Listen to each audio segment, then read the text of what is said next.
सुबह 5 बजे टेलीफोन की घंटी बजी और उस मनहूस खबर को सुन गमहीन हो गईं। उन्होंने अपने दोनों बेटों को बेड टी देते हुए उदास स्वर में कहा, निर्मला ताई गुजर गई हैं। सुबह सुबह चमन का फोन आया था, आज ही शाम 4 बजे जाना है। दोनों लड़के सन्न रह गए। बड़े ने सोफे पर फसरते हुए लंबा सा घूंट भर कर चाय की प्याली टेबल पर रख दी। अपने पिता की अचानक हार्ट अटैक में हुई मौत के बाद घर के मुखिया के पद के लिए अपनी विधवा माँ शारदा से उसे ही सख्ती संघर्ष करना पड़ता था। छोटा भाई उससे 7 साल छोटा था और उसका विवाह अभी अभी हुआ था, इसलिए अपनी पत्नी के चाव लगाव में ही मस्त रहता था। छोटे ने उत्सुकता जताई, कैसे हुई मौत? कोई बीमारी तो नहीं थी ताई जी को? शारदा दीवान पर बैठते हुए बोली। चमन ने बताया कि नेचुरल डेथ हुई है। चमन के डैडी सुबह सुबह 4 बजे उठ जाते हैं मंदिर जाने के लिए। आज भी जल्दी उठे तो उन्होंने देखा कि ताई चुपचाप सोई हुई हैं, जबकि ताई को लंबे लंबे खराटे लेकर सोने की आदत थी। चमन के डैडी का माथा ठनका। उन्होंने फटाफट ताई को हिलाया डुलाया, नब्ज देखी, लेकिन सब कुछ शांत था। ताई पता नहीं रात के किस पहर में गुजर गई होंगी। भगवान ऐसी आराम की मौत किस्मत वालों को ही देता है। बड़े बेटे को हर एक चीज़ में नुक्स हमेशा नज़र आता था। कुछ तो उसकी पैदाइशी आदत ही ऐसी थी और कुछ अपने पेशे के कारण। अब वह ज़्यादा शक्की स्वभाव का होता जा रहा था। वह ऑडिट विभाग में था। उसका पूरा दिन यही काम था कि बिलों फाइलों तथा रिकॉर्ड पर आपत्तियां लगाना।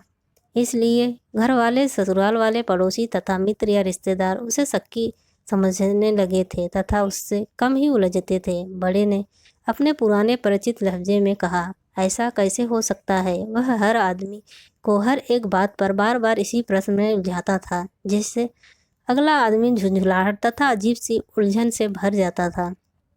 बड़े ने इस बार भी पहली आपत्ति उठाई, ऐसा कैसे हो सकता है? नेचुरल डेथ की वजह या तो ब्रेन हेमरेज हो सकती है या हार्ट अटैक। उसने अपनी बात अभी और जारी रखनी थी, मगर बीच में व्यवधान पड़ गया। छोटे के हाथ से चाय का कप छूटकर फर्श पर जा गिरा। थोड़ी सी बची हुई चाय बिखर गई थी। कारपेट गंदे होने का तीनों को बेहद अफसोस हो रहा था। ये तीनों का सामान्य रूटीन था। शारदा सुबह 5, 5:15 बजे उठ जाती थी। पहले बेड टी, फिर वह अखबार पढ़ने बैठ जाती थीं। बहुएं देर से सोती थीं, इसलिए वे थोड़ा लेट उठती थीं। शारदा तथा उसके दोनों बेटे उठकर घर बिरादरी तथा समाज पर अच्छी खासी बहस करते थे। छोटा अक्सर चाय पीकर पुनः सो जाता था। बड़े और शारदा में खूब तकरार होती थी। बड़े ने घोषणा की, अम्मा मैं आधी छुट्टी लेकर दफ्तर से ही शव यात्रा में शरीक हो जाऊंगा, फिर क्रियाक्रम पर आप हो आना। मगर शारदा तो किसी और ही सोच में थी। बोली, नहीं बेटे, निर्मला ताई की शोक सभा पर सारी बिरादरी इकट्ठी होगी।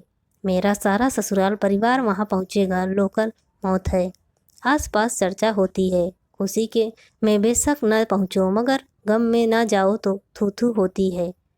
मैं ना जाऊं तो मेरे भाई भाभी क्या सोचेंगे? छोटा अपनी चाय में लीन था। कुछ तो घर वाले भी उसे खास अहमियत नहीं देते थे और कुछ उसका रुख भी बेफिक्री का रहता था कि टालते रहो जब तक टलता है। बड़े ने दूसरा पैतरा बदला। छोटे पर तो उसका पूरा जादू चलता था। अम्मा भले ही उसकी बहुत सी बातें काटते रहती थीं। बड़े ने दहाड़ मारी, तू छुट्टी ले ले पवन, दोपहर में बाद अम्मा को मोटरसाइकिल पर शक्तिनगर छोड़ आना। छोटे ने तपाक से रक्षात्मक स्वर में कहा, आज तो छुट्टी नहीं ले सकता क्योंकि ऑफिस में स्टॉक की पड़ताल हो रही है। आज 7 तारीख जो है। और वह उठकर अपने कमरे में जाकर चादर ओढ़कर पुनः सो गया। तब तक बहुओं के उठने का समय हो गया था। वे भी ड्राइंग रूम में हाजिर हो गईं। वे दोनों दफ्तर जाती थीं और दोनों ही छुट्टी लेने को तैयार न हुईं। दोनों अपने अपने बॉस की सख्ती का रोना लेकर बैठ गईं। अतः सारी जिम्मेदारी बड़े बेटे तथा अम्मा पर छोड़ दी गई। वे चाहे जैसे करे, जाए ना जाए उनकी बला से। पोते पोतियां 2 बजे स्कूल में आ जाते थे। सफाई पोछे वाली तथा बर्तन कपड़े वाली बाइयां अपना अपना काम निपटा कर 12 बजे ही चली जाती थीं। दोनों बहुएं तो सुबह 7 बजे ही पहले दफ्तर के लिए चली जाती थीं और बेटे भी बच्चों की पूरी देखभाल करना, उन्हें समय पर खाना खिलाना, सुलाना, होमवर्क करवाना आदि ये सब शारदा का जिम्मा था। फिर शाम के खाने के लिए मंडी से जाकर सब्जी लाना, सौदा, पैसा खर्च सब कुछ शारदा के हाथों में था। बहुओं की ड्यूटी तो बस सुबह शाम खाना बनाना ही था। अब आज उसे निर्मला ताई के गुजर जाने का उतना अफसोस नहीं हो रहा था जितना इस बात का दुख था कि घर गृहस्थी के मामले में वह बुरी तरह फंस चुकी है।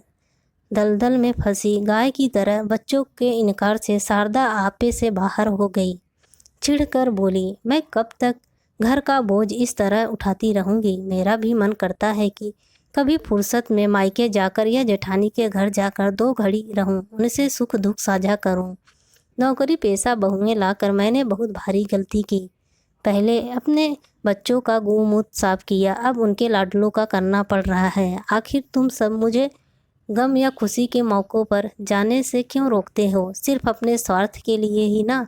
इसलिए ना कि तुम्हारे बच्चों को ताज़ा खाना मिले, घर की रखवाली होती रहे। कभी भी मैं बोल गई तो मेरा मुर्दा संभालने के लिए मजदूर लाने पड़ेंगे। कोई नहीं आएगा तुम्हारे दरवाजे पर। सारी उम्र तुम्हारे लिए मर खप कर क्या मिला मुझे? तुम लोग मेरे लिए एक दिन की छुट्टी तक नहीं ले सकते। तुम्हें भी शर्म भी नहीं है? तुम्हारे पापा की सगी ताई हैं जिनकी मौत हुई है। शारदा ने सारा गुबार निकाल दिया। सभी के चेहरे खिंच गए। शोर शराबा सुनकर छोटा बेटा भी अपने कमरे से निकल आया। फिर स्थिति को देखते हुए वह अपने विनोद स्वभाव में बोला, अम्मा ऐसा करते हैं, हम चारों अपने अपने नाम की पर्ची डालते हैं। जिसकी पर्ची निकलेगी छुट्टी उसे ही करनी होगी। एक कुटिल मुस्कान सबके चेहरे पर दौड़ गई। दोस्तों, आप सबको यह स्टोरी कैसी लगी प्लीज़ कमेंट करके ज़रूर बताएं और मेरे चैनल को लाइक एंड सब्सक्राइब